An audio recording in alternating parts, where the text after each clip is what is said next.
ইসলামে ৫টি স্তম্ভ রয়েছে। এই ৫টি স্তম্ভের অন্যতম হচ্ছে নামাজ। ঈমানের পরেই নামাজের মর্যাদাগত অবস্থান।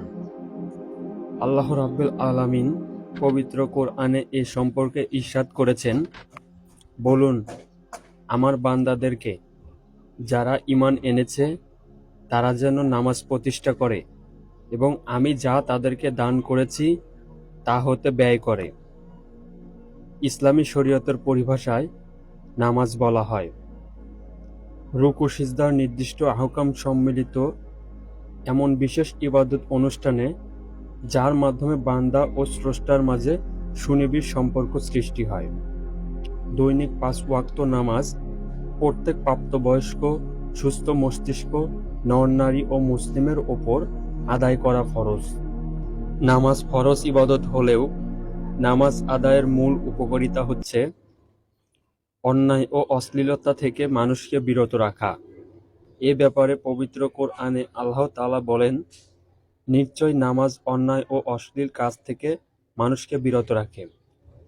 এ প্রসঙ্গে হাদিসে ইরশাদ হয়েছে, হযরত আবু হুরায়রা রাদিয়াল্লাহু তাআলা হতে বর্ণিত, তিনি বলেন, হযরত রাসূলুল্লাহ সাল্লাল্লাহু আলাইহি ওয়াসাল্লাম ইরশাদ করেছেন, যদি কোনো ব্যক্তি ৫ ওয়াক্ত নামাজ ও প্রতিটি জুমার নামাজ রীতিনীতি সহ আদায় করে এবং প্রতি বছর রমজানের রোজাগুলো যথাযথভাবে পালন করে, তাকে আল্লাহ তাআলা এক নামাজ হতে অপর নামাজ, এক জুমা হতে অপর জুমা, এক রমজান হতে অপর রমজানের মধ্যকার সময়ে সংঘটিত যাবতীয় গুনাহ মাফ করে দেন। তবে শর্ত হলো তাকে কবিরা গুনাহ থেকে বিরত থাকতে হবে। কেননা আল্লাহ তাআলা বলেছেন, তোমরা যদি নিষেধাজ্ঞা সমূহের পাশাপাশি করিয়া গুনাহ করো, বিরত থাকো, তবে আমি তোমাদের সগীরা গুনাহগুলো মিটিয়ে দেব। সুতরাং সগীরা গুনাহ থেকে ক্ষমালাভের জন্য আমাদের উচিত কবিরা গুনাহ থেকে বিরত থেকে যথাযথভাবে ৫ ওয়াক্ত নামাজ আদায় করা, জুমা ও রমজানের রোজাগুলো পালন করা। আল্লাহ তাআলার হুকুম পালনের পাশাপাশি নামাজের মাধ্যমে অনেক বৈষয়িক উপকারিতা অর্জিত হয়। মুসলিম ঐক্য। নামাজ মুসলিম ঐক্যের এক শ্রেষ্ঠ মাধ্যম। মুসলমানগণ দৈনিক ৫ বার নামাজের উদ্দেশ্যে মসজিদে একত্রিত হয়ে ঐক্যের সৃষ্টি স্থাপন করে।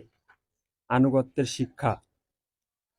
নামাজে ইমামের অনুসরণ ও আনুগত্যের মাধ্যমে নেতার আনুগত্যের শিক্ষা লাভ হয়। চরিত্র গঠন। নামাজ চরিত্র গঠনের উত্তম উপায়। দৈনিক ৫ বার তাওহীদ, রিসালাত ও আখিরাতকে স্মরণের মাধ্যমে চরিত্রের মন্দ দিকগুলো দূরীভূত হয়। নেতৃত্বের দায়িত্ববোধ। নামাজ দ্বারা নেতৃত্বের দায়িত্ববোধের শিক্ষা অর্জিত হয়। এমনকি সমাজ ও জাতিকে নেতৃত্ব দেওয়ার শিক্ষা এখান থেকেই অর্জিত হয়। পারস্পরিক সহযোগিতা। সমাজে মসজিদ তৈরি ও এর রক্ষণাবেক্ষণকারী ইত্যাদি কার্যাবলীর মাধ্যমে মানুষের মধ্যে পারস্পরিক সহযোগিতামূলক সামাজিক গুণগুলো সৃষ্টি হয়। পারস্পরিক সম্প্রীতি সৃষ্টি। মুসলমানগণ প্রত্যহ ৫ বার নামাজ কায়েমের লক্ষ্যে মসজিদে সমবেত হওয়ায় তাদের মাঝে সামাজিক সম্প্রীতি একতাবদ্ধ হয়। নামাজ পরিত্যাগের পরিণাম। ইচ্ছাকৃতভাবে নামাজ পরিত্যাগকারীর ব্যাপারে আমাদের প্রিয় নবী হযরত মুহাম্মদ সাল্লাল্লাহু আলাইহি ওয়াসাল্লাম কঠোর হুঁশিয়ারি উচ্চারণ করেছেন।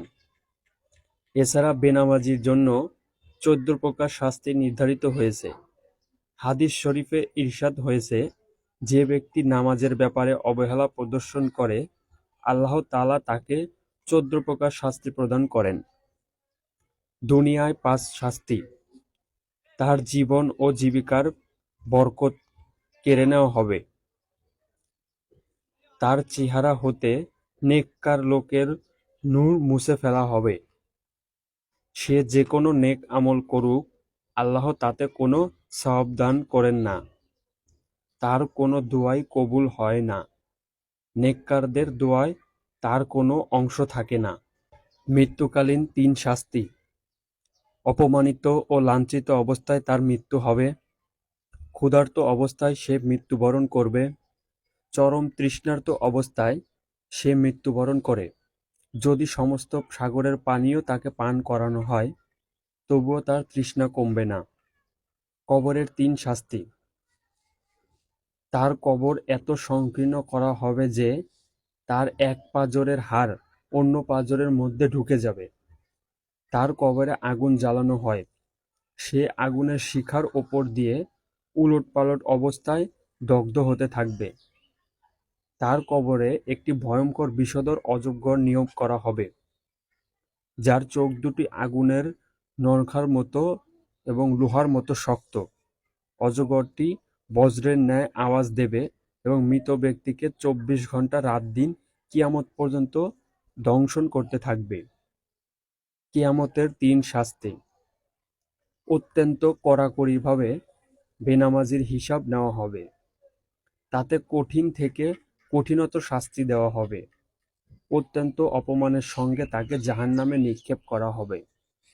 কোনো কোনো বর্ণনায় এসেছে, কিয়ামতের দিন বেনামাজির কপালে ৩টি লাইন লেখা অবস্থায় উঠবে, হে আল্লাহর হক বিনষ্টকারী, হে আল্লাহর গজবের পাত্র, দুনিয়াতে তুমি যেভাবে আল্লাহর হক নষ্ট করেছ, সেরূপ আজ তুমি আল্লাহর রহমত হতে বঞ্চিত। অতএব জ্ঞান থাকা অবস্থায় কোনো মুমিন মুসলমানদের জন্য কোনো অবস্থায় নামাজ পরিত্যাগ করা বৈধ নয়।